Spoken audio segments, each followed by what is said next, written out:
Good afternoon, everyone. Thank you and welcome for joining us for the TCLAS Decision 10 New School Models webinar.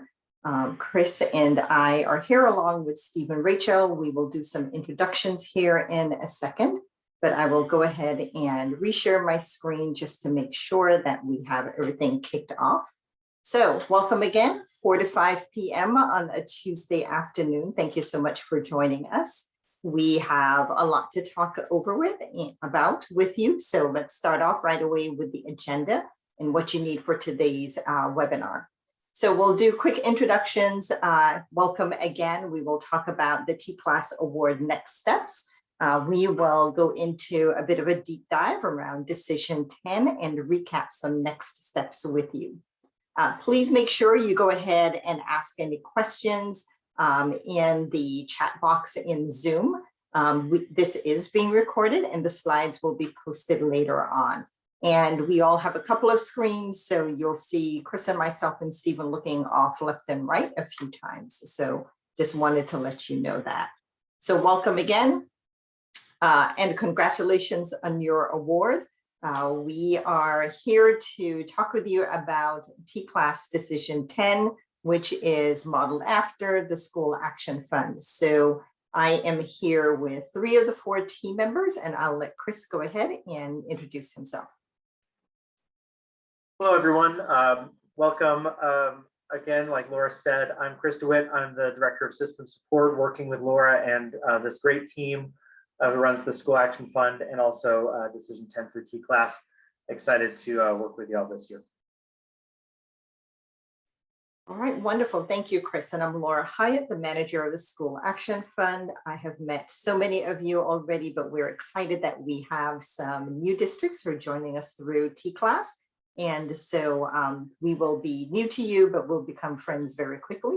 Stephen Rachel is also here with us. So Stephen, go ahead and introduce yourself.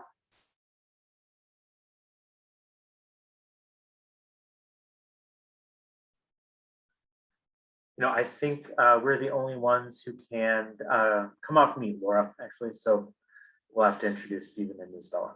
All right, so no problem at all. So Stephen is our district support specialist here with the actual school, with the School Action Fund. He's been with us for a few months, and I am excited to let everyone know that Isabella Maldonado actually started with us yesterday. So she is our latest addition to the School Action Fund team. She's not joining us for this particular meeting, but you will meet her soon. So welcome again. We're going to keep on going. Make sure you ask questions and we will monitor the chat. And we'll also try to get out any follow-up questions and answers at the end if we're not able to get to them as we go through.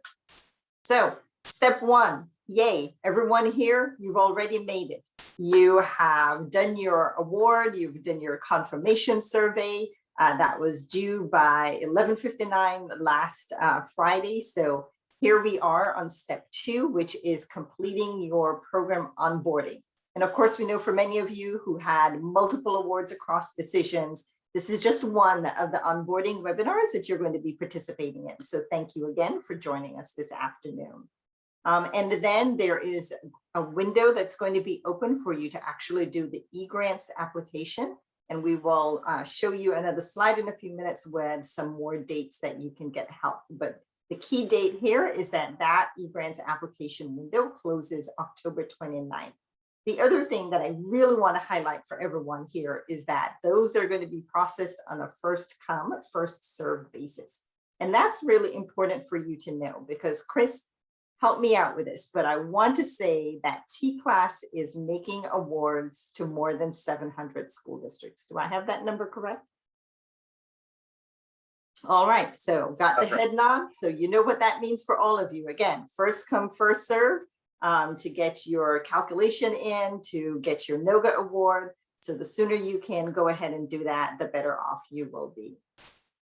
So here is where we are. This is just kind of a little schedule and calendar overview of all of the webinars that are happening. And you will see the eGrants office hours towards the end of the month going into October. But this is where we are right now. Decision 10, September 14th from 4 to 5 p.m. And we will, of course, be posting the slides and the recordings, and this will This shows you where they will be.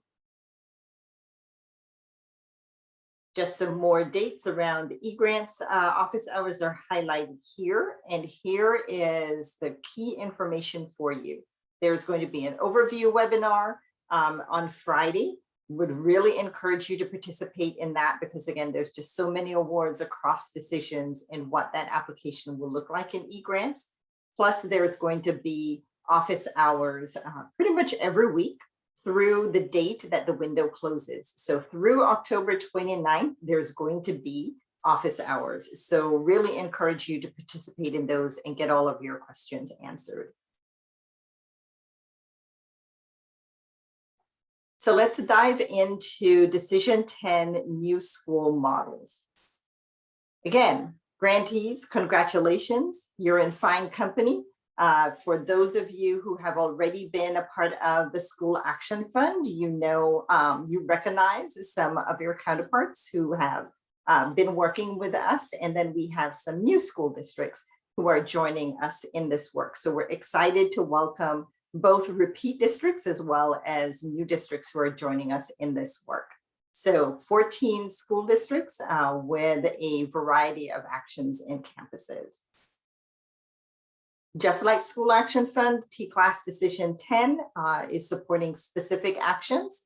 And here you have the actions that were in the guidance document in your application that you were able to apply for. And these are the matched technical assistance providers who will be working with you. So Commit, as usual, is going to be working with ACE campuses. Transcend is all about the district design blended learning model, redesigning a whole school. P20 for a rural campus redesign that is handled by CEN, Collegiate Education, and Create a New School as a district managed campus. The technical assistance provider is the School Empowerment Network. I'm going to pass it off to Chris, who will take us through the next few points around the School Action Fund and TCLAS Decision 10. Great, thank you. You know, and actually, if we could go back one slide, I think we have representatives from all the TAs on the line. I'd love to, we won't have them on camera, but I'll just ask you to come off mute, or I'll toggle your switch here. Just have you say hello and any you know, note of excitement that you have for embarking on this journey along with the district. So Tanya, you're up first. I'll just allow you to talk here, and you can introduce yourself and the work that you do with Commit.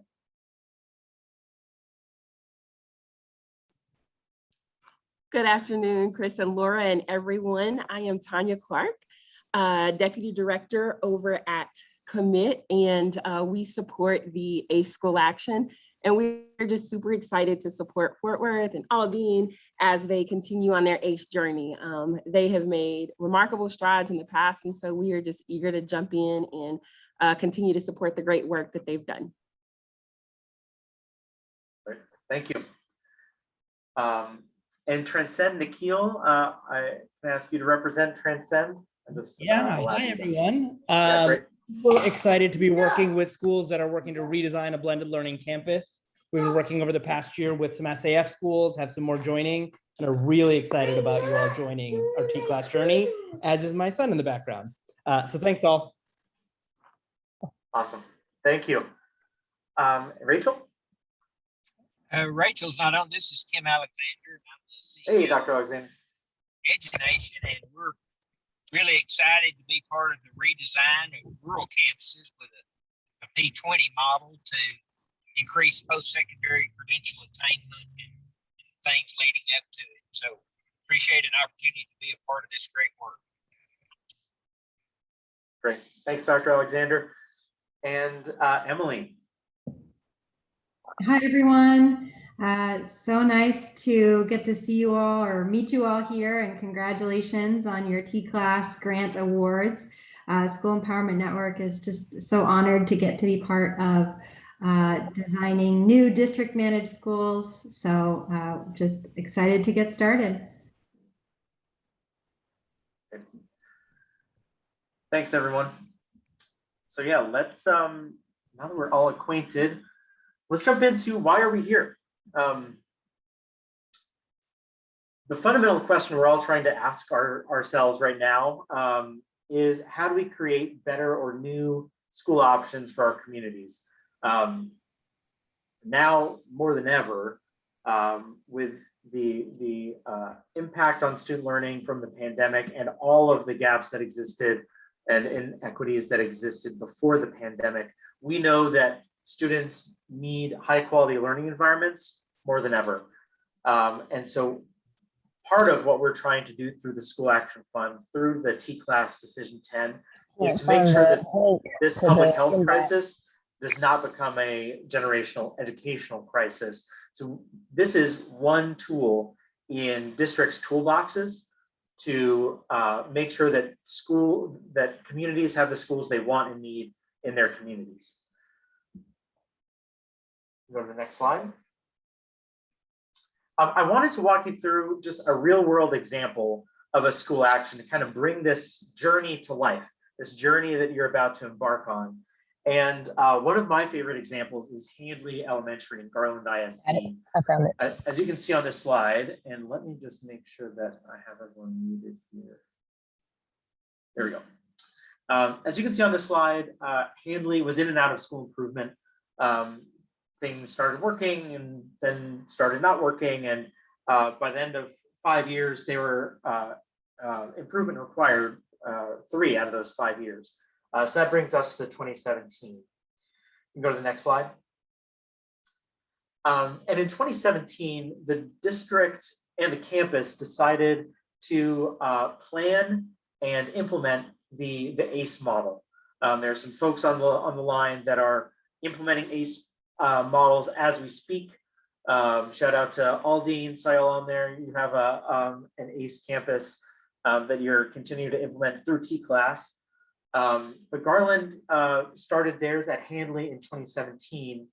And over the year of planning with Commit, they did the following things. They collected and analyzed data to understand teacher quality. They developed a new and improved teacher hiring and leader hiring process.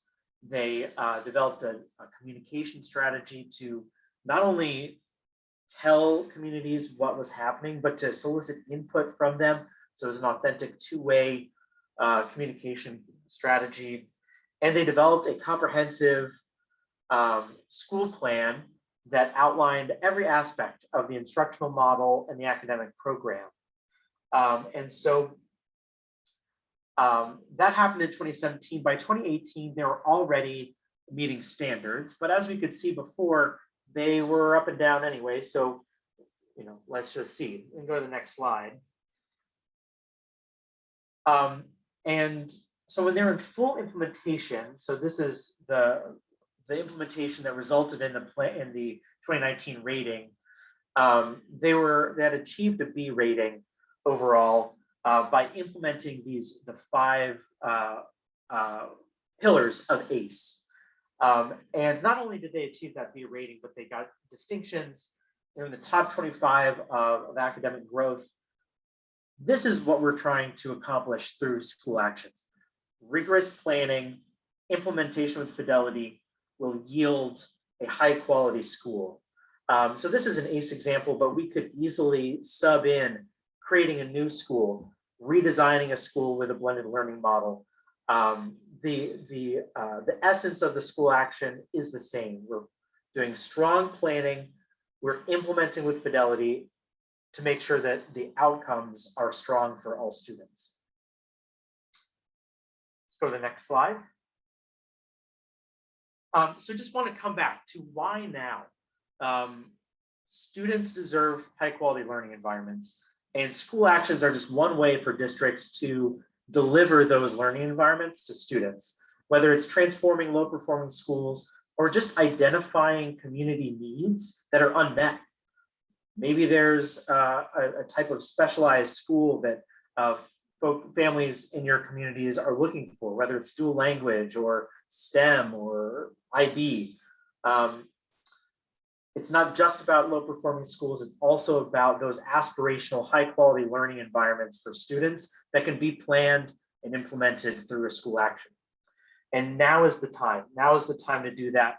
And I'm so proud of the folks on this call for using TCLAS as that opportunity to eventually bring those high quality schools to your families. So let's talk about the how. The school actions are the what here. The how is all about is the school action fund. So what are we going to be doing together over the next few years? This is there's a lot going on here. We will eventually find a better way to communicate. The 64 districts that are now a part of the school action fund family. Over the last 4 years, 130 school actions have been implemented. That's not just the planning, but that's 130 campuses that are actually implementing a school action. And when you think about the eligibility requirements, we're talking about some of the lowest performing campuses in the state, in many cases, some of the most chronically underperforming campuses that are getting this infusion of funding and capacity to really transform those places. So 55,000 students are benefiting from a school action right now.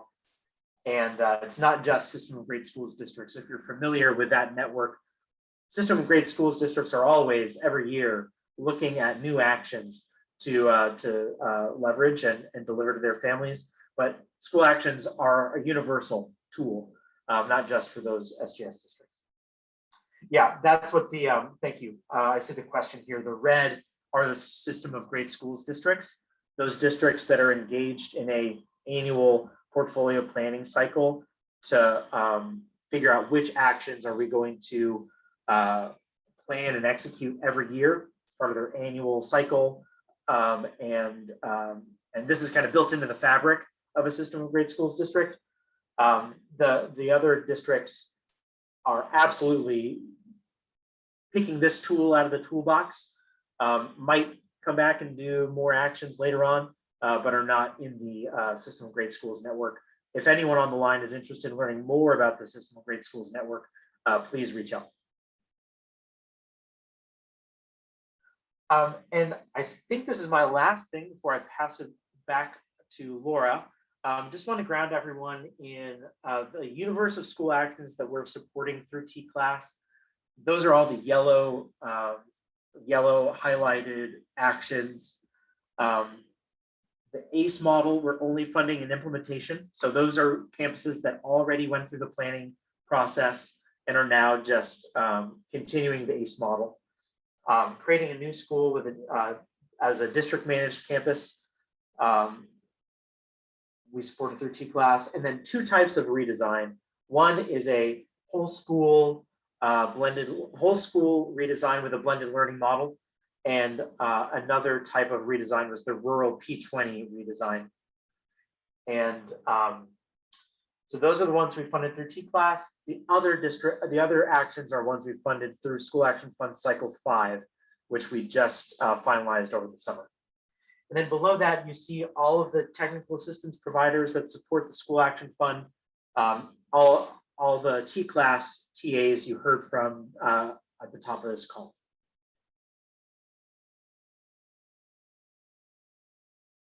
Oh, I have one more. I just wanted to anchor everyone in the North Star of the School Action Fund, and that is at the end of 2 years of implementation. So after your planning year, and then 2 years of implementation, which we support, all of these campuses should either have improved by 2 grade bands, so they were an F and now they're a C, or be an A or B rated campus.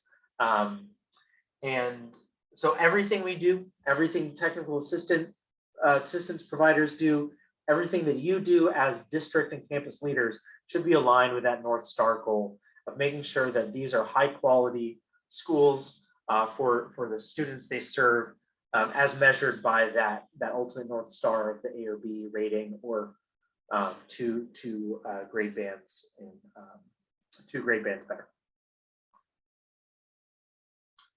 And one way we do that is through ESF alignment. So a common thread of all of the School Action Fund campuses is that they are aligned with the Effective Schools framework. All of the 5 levers here are listed. Many of you are familiar with that work through the Center for Effective Schools. All of the work that we do through the School Action Fund are aligned with those levers. And we've done that in a few ways. First of all, the technical assistance providers are trained in the ESF and have experience through their work with the School Action Fund in planning and implementing ESF-aligned school model. All of the school models that are designed through the School Action Fund have to be vetted by TEA. So one thing Laura will talk about later on the slides is that you will, over the course of the planning of your school action design, codify your school model in a school design plan. TEA will review those twice, once in the early spring and once as a culmination of your planning process in May of 2022, where we will look for evidence of the Effective Schools framework throughout that school plan. The school improvement team at TEA will support us in giving that feedback. So that's another way we ensure ESF alignment. And the last thing here is ESF diagnostics. And I will amend this slightly. They're not required for all school actions, but a subset of school actions we are requiring an ESF diagnostic to make sure that the school that is actually being implemented has all of the ESF levers represented here. So we'll amend this slide and we'll be in touch with the campuses that do need an ESF diagnostic in that first year of implementation.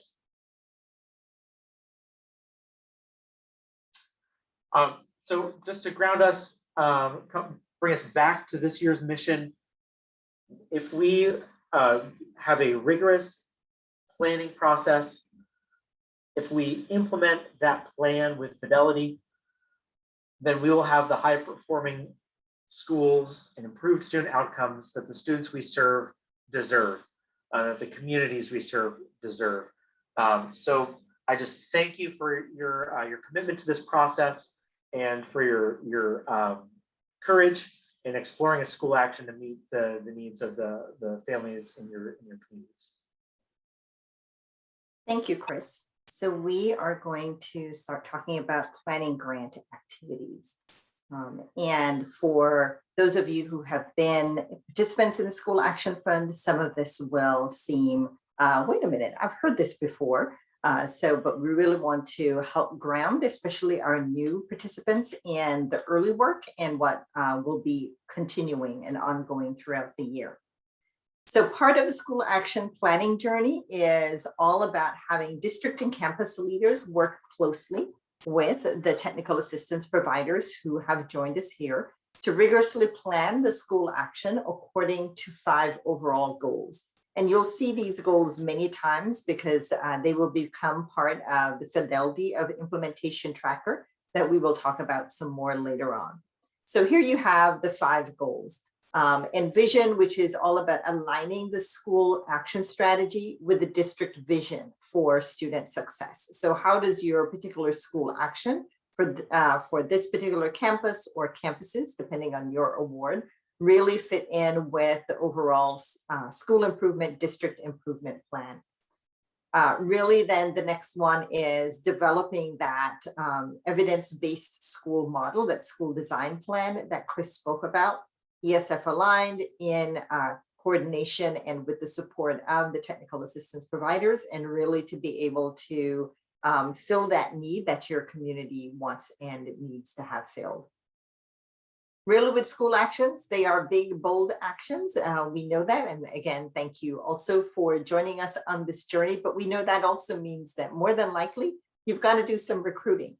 And so it's one of the goals in the planning year for you to really spend time and effort on developing a recruitment and cultivation plan for education leaders and organizations who will help to execute the school action. So whether or not you need to have new staff or new administrators, or you need to bring in outside organizations, this is all part of your planning year.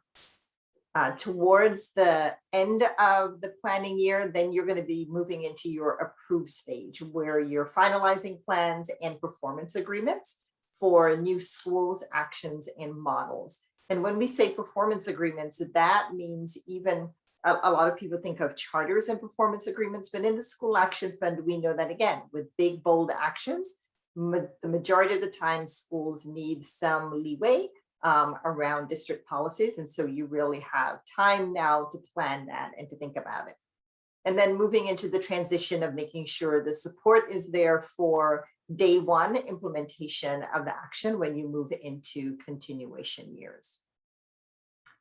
Part of the assurances and the program expectations that you received along with your confirmation award and survey is the requirement for a project manager at the district level, and really wanted to tie in some of the activities and responsibilities of the project manager to, again, those overarching goals, so that the work is always aligned and that they're kind of in lockstep. So in the envision stage, really coordinating family and community engagement and co-creating that comprehensive project plan in partnership with the technical assistance provider.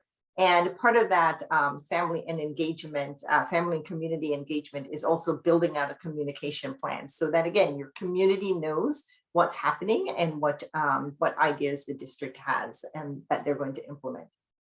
Under the develop, just like what we said on the slide before, the project manager's big role also is to help lead the work internally within the district with school and community partners, along with the technical assistance provider, to create that school design plan that meets the vision of what you want to have happen at the school.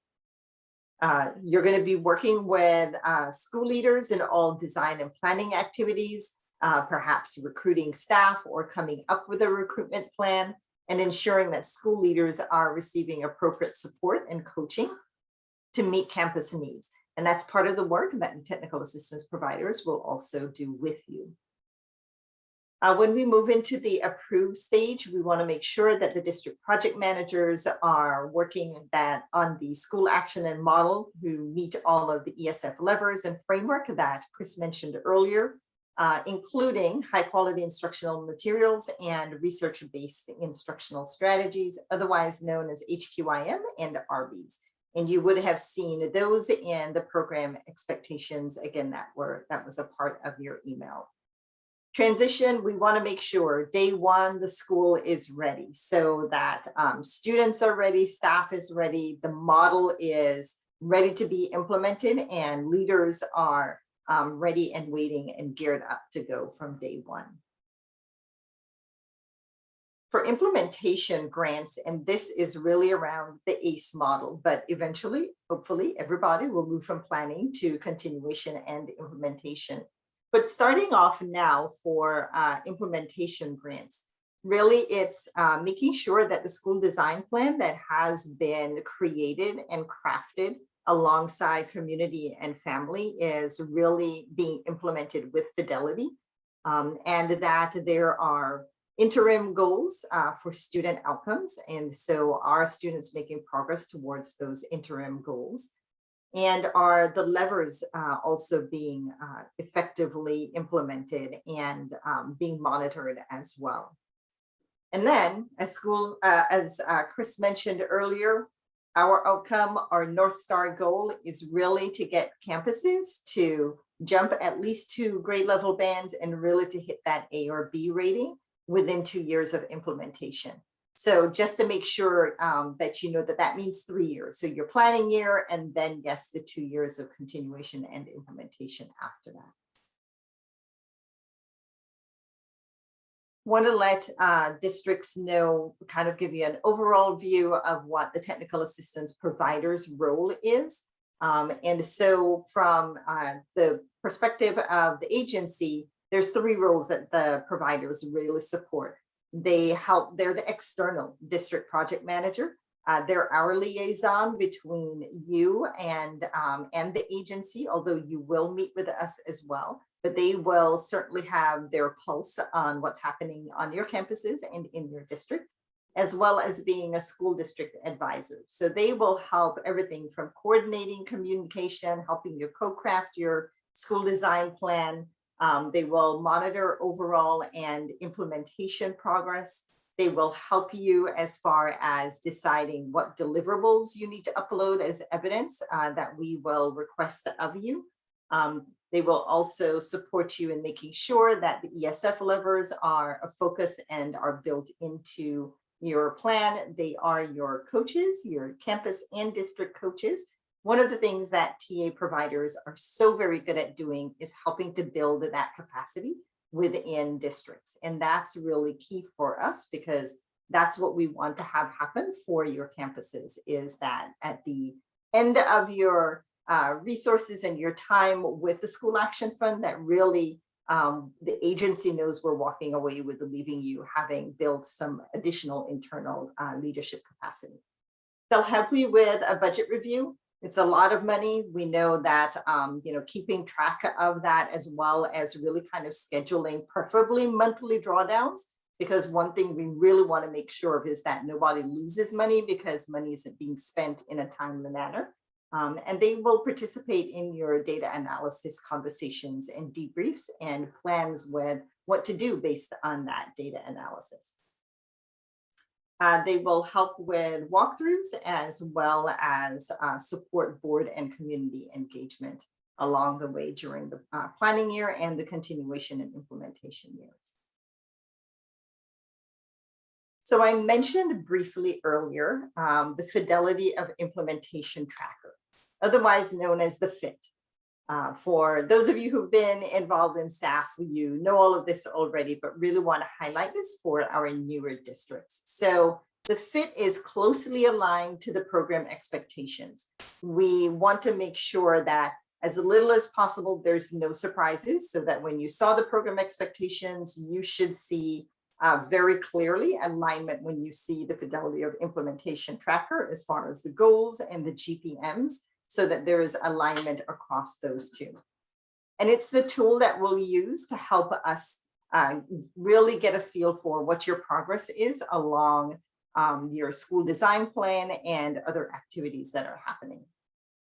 LEAs connect and link evidence and deliverables, which are connected to each of the goal progress measures in the FIT. And what we'll do is we'll create a folder specifically for each campus, so that everything is tied to the campus and you know exactly where to upload each thing, each item. The School Action Fund project manager, so this is the internal project manager responsible for updating the FIT. We recommend every 2 weeks, just because, especially for new districts, there's quite a bit on the Fidelity of Implementation Tracker. And so you will probably get reminders from your technical assistance provider. And if we think that there is something that you need to take a look at sooner rather than later, we'll certainly help support you with keeping up to date on that.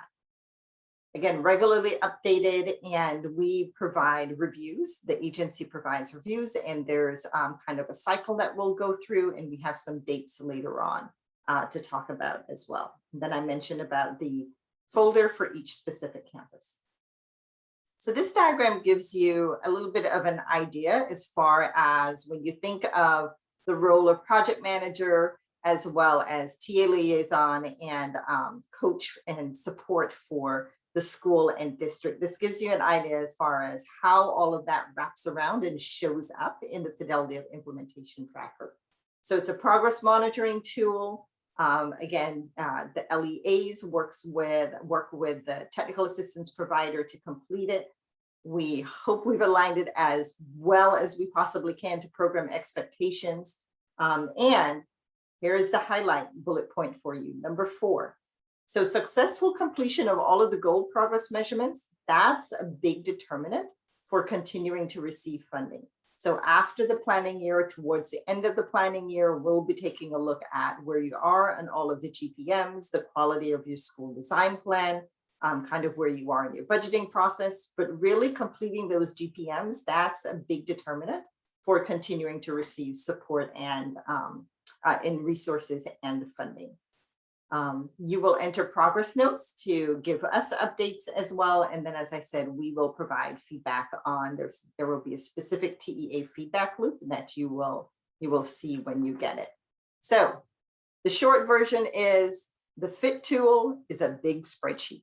That's really all it boils down to. And so each GPM has a row. This is an example of what the GPM looks like. So again, the goals will align with what we talked about earlier, the 5 big goals, and then the goals are broken down into goal progress measures. There's a description. We give you an example of the evidence that we would like to see and have you upload.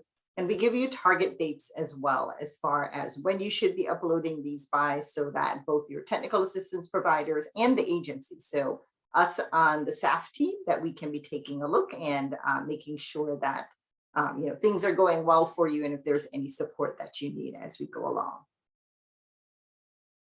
This is the rubric on the planning grant, Fidelity of Implementation Tracker. Remember, well, I said the FIT it's just a really big spreadsheet. So this is just the right side of the spreadsheet, and this is how we will score your GPMs. And this is how towards the end of the grant, when we're making that determination for continuation funding, this is where that will come into play. So we give you descriptions for each one of them, and we even tell you for each one what the minimum GPM rating is to get the points.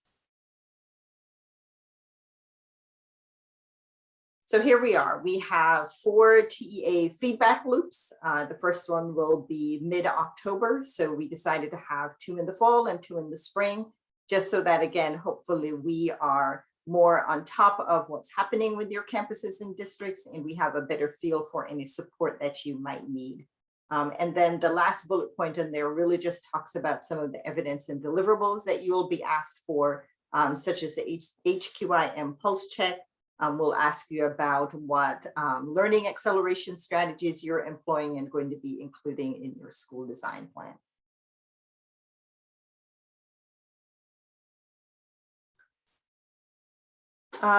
This is one of the agency programs and initiatives that's impacting a lot of work across several divisions. And you will have noticed that in the program expectations, high quality instructional materials all over in the program expectations. So this should not be a surprise for you. And the way I look at high quality instructional materials, 2 things. One is, as educators, we all want to put the very best thing, the very highest quality in front of our students. So this is just that the pulse check is just a good way for you to take a look at what you already have. You might decide to keep it. You might decide that you need to have adjustments. You might decide to change your materials altogether. But doing the HQIM pulse check is a GPM, and therefore a requirement that we're going to ask all of the campuses involved in TCLAS and in the School Action Fund to complete. And here are the requirements or the determinants of whether or not instructional materials meet that high quality standard. Again, I don't think as educators, any of these are a surprise. Full coverage of the TEKS, aligned to evidence-based practices, that they support all learners, including special populations, that there's frequent progress monitoring built in, as well as assessments, and that there's ample implementation supports for teachers as well as student-facing materials. And of course, the star, that's the highlight, prioritize alignment with evidence-based best practices, because we want to see those RBs planned for and included, and really have you make decisions early on in this planning year, how you're going to implement them come continuation. So this is talking about RBs and why are RBs important for all schools. I'm not going to read this to you, but really it shows that there's research that shows that there are best practices in instruction, especially in ELAR and math. And again, in the program expectations, you would have seen that that would be the focus. Not to say that you couldn't implement RBs in all your content areas. That would probably make us so happy we wouldn't know what to do with ourselves. But really, we want to make sure that you start off deliberately planning for how to implement these in ELAR and in mathematics. So I'm going to just do a quick check of, okay, I just wanted to look at the chat to see if there was anything that I needed to answer right away. Chris, before we go to closing or next steps, is there anything in the chat or in the Q&A that we want to go over? Yes, I think this could be a good opportunity to talk about the, oh yeah, sorry, Peter, I saw your chat there. I see you put it in two places. Sorry about that. So I answered a couple of questions in the chat. There's an eGrant question. Please apply for that as soon as it's available so you can get in the queue for your NOGA. But yes, you'll have up until the 29th of October. That's, I won't say it's a formality because it's very important, but the fit is you'll talk about with your technical assistance provider, really mapping out the year's activities and milestones, so separate and apart from that process. On the tip, that depends on whether the campus opted into school improvement this year. There are cases in which you could do both. If you're in a planning phase, that same campus could get the ESF focused support grant in year one. Once you go into continuation or implementation, though, you can only do one. But happy to talk to you more about the context there. The first question that Peter asked actually is a really important one. We're going to talk about this when we get to the NOGAs on the next steps. But when you get your NOGA in December, it's actually going to have all of the funds for if you're in a planning grant, all the funds for all 3 years. If you have a previous school action fund grant, that's different. Regular school action fund, you get the planning grant and then the ability to apply for or to become eligible for a non-competitive continuation grant. That's different from TCLAS. For TCLAS, your NOGA is going to have the same, the full award amount. That's where it gets tricky because we are still holding a high bar for planning. You still need to meet the goal progress measures for planning. And if for whatever reason a district chooses to relinquish the grant, say, nah, this isn't actually for me, this is not what our families need, that's fine. We will essentially claw back, it's a violent term, but we will essentially claw back those funds. Same thing if you don't hit your goal progress measures. And because of all the feedback you're getting, that is going to be very rare.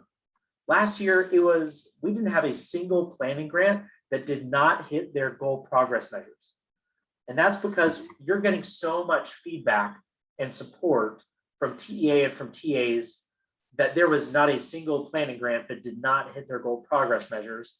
There were a couple that relinquished for various circumstances, but in terms of meeting your goal progress measures to become eligible for continuation funding, every planning grant met those requirements, which is great. So we do not anticipate there will be many campuses that will need to claw back funds because they did not hit their goal progress measures. But I just wanted to highlight that because it's different from previous school action fund cycles. The NOGA you get in December is going to have the full 3-year amount there. So you will not have to reapply for anything. It'll just be, that's what you use for the full 3 years. Thank you, Chris. And Melissa just put in what I think is a really good question around the mandatory expenses to reserve for the grant. So that, Melissa and everyone else, it's a slight change or difference with TCLAS. So the funding that we have allowed us the capability of separating, for example, the technical assistance provider funding. So the grant amount is going to the campuses and the districts. So, so there will be no pull out or reduction out of the grant amount for technical assistance providers. Anything else that you can think of around that, Chris? And I think that was pretty clear in the program expectations, but just in case not, I wanted to make sure that I answered that question since Melissa asked it.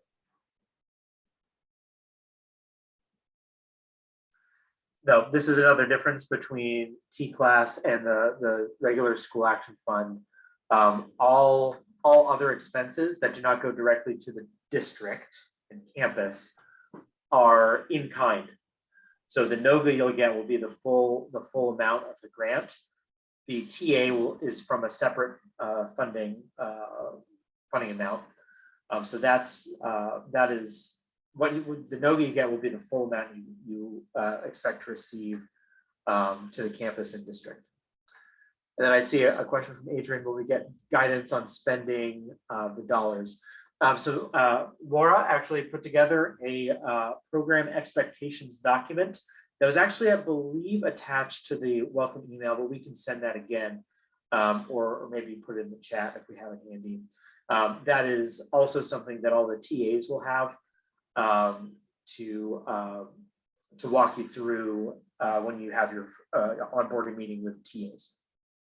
You should have had the program expectations as an attachment in your email that you received last week with your awards when you had to accept your awards. So if you go through that, you'll see that there's a budget table for each of the actions. Jacqueline, is there a deadline to first meet with Transcend? I wouldn't say it's a deadline, but I know they're anxious and ready. So I think that you should not be surprised if in less than 24 hours from this webinar, someone reaches out to you. See, Nikhil is, like I said, they are here and ready. So do not be surprised if you get an email, and you will have that set up pretty soon. All right, so thank you for those questions. Just wanted to do a break on that before heading to the closing and the next steps. Anything else you want to add before that, Chris? That's it. Okay. All right, for those of you who are familiar with and already involved in School Action Fund, you know this, but want to say this decision is a heavy lift, intended to have a large impact. The School Action Fund is really, again, all about those big, bold actions that create those world-class learning environments for your students, for our students, for the students of the state of Texas. So we want to make sure that you are all in, because we are all in, the agency's all in, the TAs are all in. So we're ready to get started and rolling. So caveat just to say, if after today you decide that maybe you can't fully commit to all of the requirements, let us know. But we would love to work with you first before you make that final decision, if that's something that you feel you might be questioning at this point in time. So definitely you can email tclass@tea.texas.gov, and please make sure to copy me as well. You know, for all of the applicants that we received for this, we were excited to see how many we received. We were almost a little sad that we didn't have enough money to fund everybody. But really, we're so excited that we're going to be working with everybody on this, that we want you to know that we're confident in your ability to undertake this. So if for some reason, again, you're rethinking your decision, please reach out and let us know, because we would love to make sure that we can offer you as much support as you might need. So here we are. Now you are on to your step number 2. Listed as your homework. If you have any other webinars to participate in, definitely please do at least one of the eGrants office hours. I would also strongly recommend that you attend the eGrants webinar as well, so that you are ready and prepared to get in. First come, first serve, the sooner the better. So that way you can have a plan to do that. So Jacqueline, here's the answer to your question. Don't be surprised, it says 9:24. Maybe I should have said within 24 hours. you will have your technical assistance providers reaching out to you to schedule your initial meeting and set up a cadence for your regular meetings as well. We want you to submit the first items on the Fidelity implementation tracker around October 15th, which, as Peter pointed out, yes, is before the deadline closes for the eGrants application. But we're so sure all of you are not going to wait until October 29th that you'll have your applications in way ahead of that. So planning grants only. You will submit your initial school design plan in February. It's actually the first week of February. That will be on your FIT with a specific date. And then you will submit your final school design plan in May. So as Chris mentioned, there'll be 2 submissions.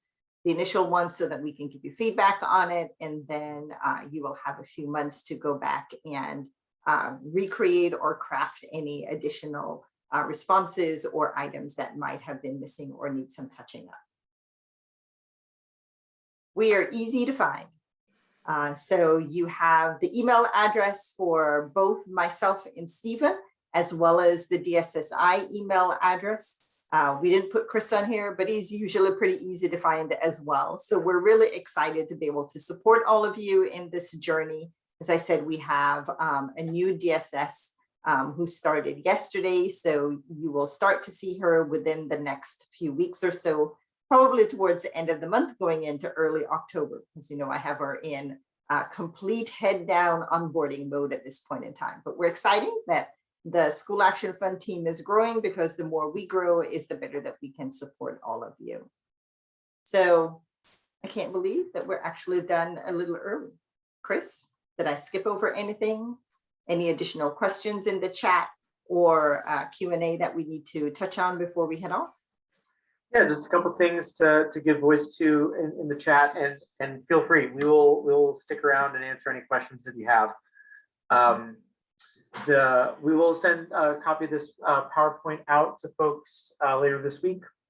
And then the statement about first come, first served. So there's no competition here, except all of the other districts that are also going to be applying for an eGrant in the coming weeks. So there's a queue, and wherever you are in line is where they'll process the NOGA. So the first districts to complete that eGrant application will be first in line to actually get their NOGA to be processed later this fall. So please do not wait until the end of October. Your NOGA will be last in line. And I know I said it, but I'll say it one more time. More than 700 districts are being awarded TCLAS decisions. So again, it's, as Chris says, it's not a money competition. It's really just a matter of timing. So the sooner you get in your eGrants application, it's just the sooner you will have your NOGA. Although, as you can tell, even by our dates, we don't expect you to put the brakes on. We're ready for you to be ready to get going. So again, looking forward to working with everyone. Chris, did you have something to say? Yep, we had we were asked to go to the previous slide. Okay. And as we're doing that, there's one other question. Reimbursement. Yes, these are reimbursement-based grants. Yes. There are actually some, this is too much information, but there are some requirements from the feds about allocating these dollars by a certain period of time. So we'll have them all allocated by, I believe our deadline is March 22, 2022. But you'll have 3 years to draw those funds down. So on this slide, I'm wondering if there was a specific question, and the reason why it says planning grants only is, of course, because one of the actions in TCLAS is specific for ACE campuses that are already implementing ACE. So they don't have a planning year. They are going to be supported with 2 years of implementation funding and resources. All right, did somebody just put something funny in the chat, Chris? No comment to Mr. Griffin. Oh, Peter, okay. Question about the eGrant Everybody webinar. can see Peter's question in the chat, and we'll just leave it at that. We do have the date for the eGrant webinar. Laura, if you could pull that up. Yes, I will go back to that. It's towards the beginning.